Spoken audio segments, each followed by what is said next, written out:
Bonjour mes amis. Aujourd'hui, je vous enseignerai parler français.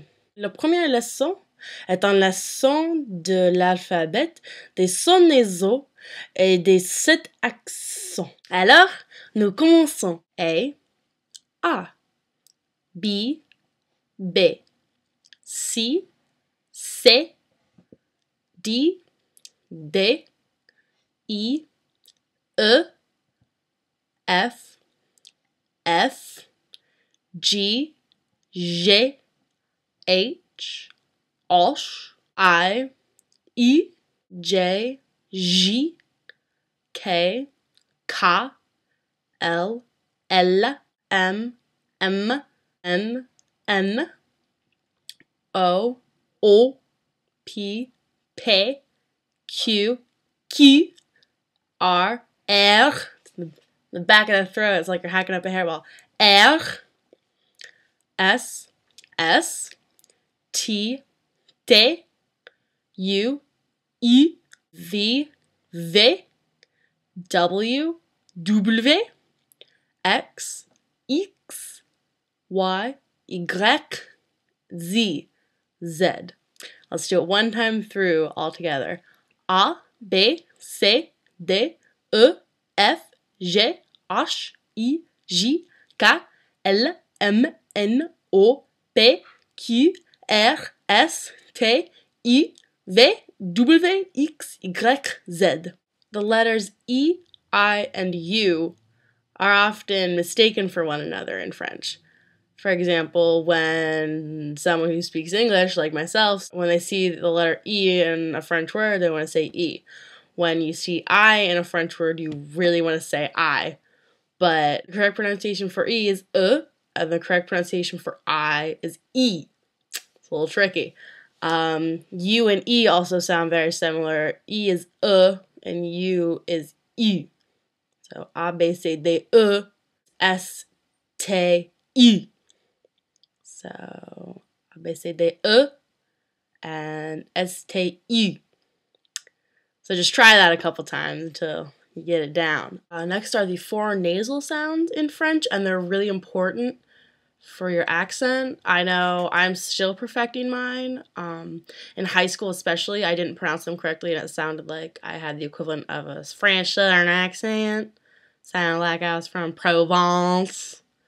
So, just practice them. You know, practice makes perfect. I'm still working on them. The first one's a really long O. It's in words like bon, poisson. It's created by the letter combinations of O-N or O-M. The second one is you kind of have to shove your tongue in the back of your mouth and go in Antoinette, Vincent, septembre, vendredi, enfant is a good word to use to practice that because it has 2 of them in it. Nations that make this nasal sound are A-N, E-N, A-M, and E-M. It's really nasally. It's like you're talking like this all the time. It's in the words like 20, 5, 15, bien, which bien is probably a word you're going to use quite often. Say, par exemple, très bien. It's That's how my high school teacher always made us pronounce it. We had to go all the time.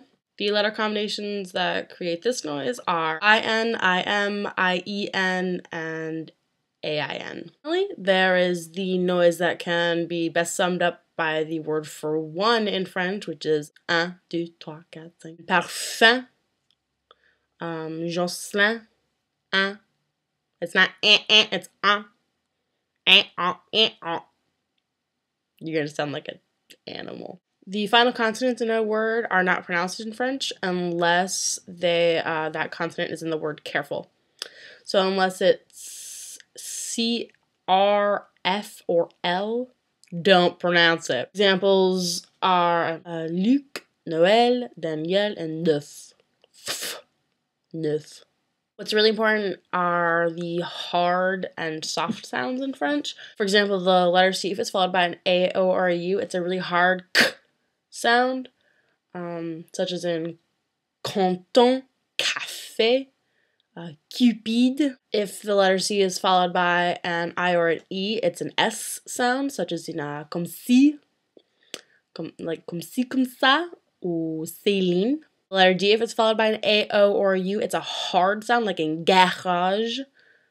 Garage is a good word to practice this because if a G is followed by an A or an E, it's a soft sound, such as in the second half of garage, like it's garage, just zh, it kind of blends in there. S also is kind of situational. When there's only one S, it's pronounced as a Z. For example, in the words poison and désert. Poison and desert. However, in words very similar to that, where there are two S's, an S is pronounced as an S. Like in poisson et dessert. Which finally, for this lesson, I'm going to talk to you about the 7 accents in French. The little accent marks. There's the accent aigu, which looks like this. Écoutez, préparez, été, it's an E sound. Its counterpart is l'accent grave, which goes the other way, and it's a Michel, Giselle, père, mère. There's a l'accent circonflexe, which looks like a little house. It's in words like dîner, hôpital, hôtel. Tréma means that it probably means that there are 2 vowels next to each other, and that they each get their own sound. Like in Noël, égoïste. They each vowel gets its own separate sound. CD, which is a little squiggly thing, and it creates a softer sounding C. Say that 5 times fast.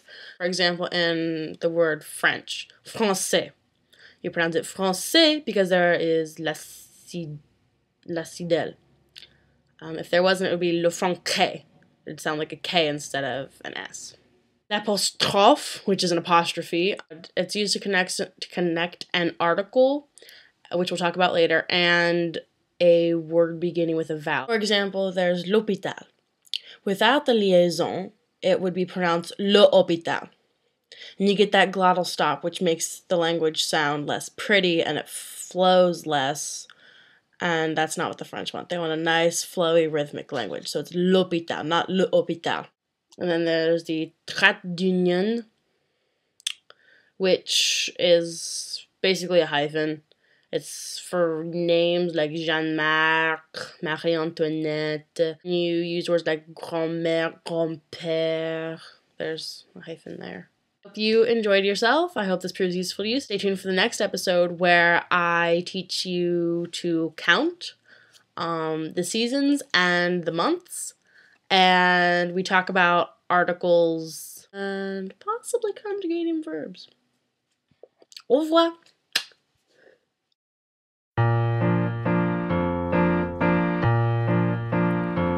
Dans ma jeunesse, il y a des rues dangereuses. Dans ma jeunesse, il y a des villes moroses, des fugues au creux, de la nuit silencieuse.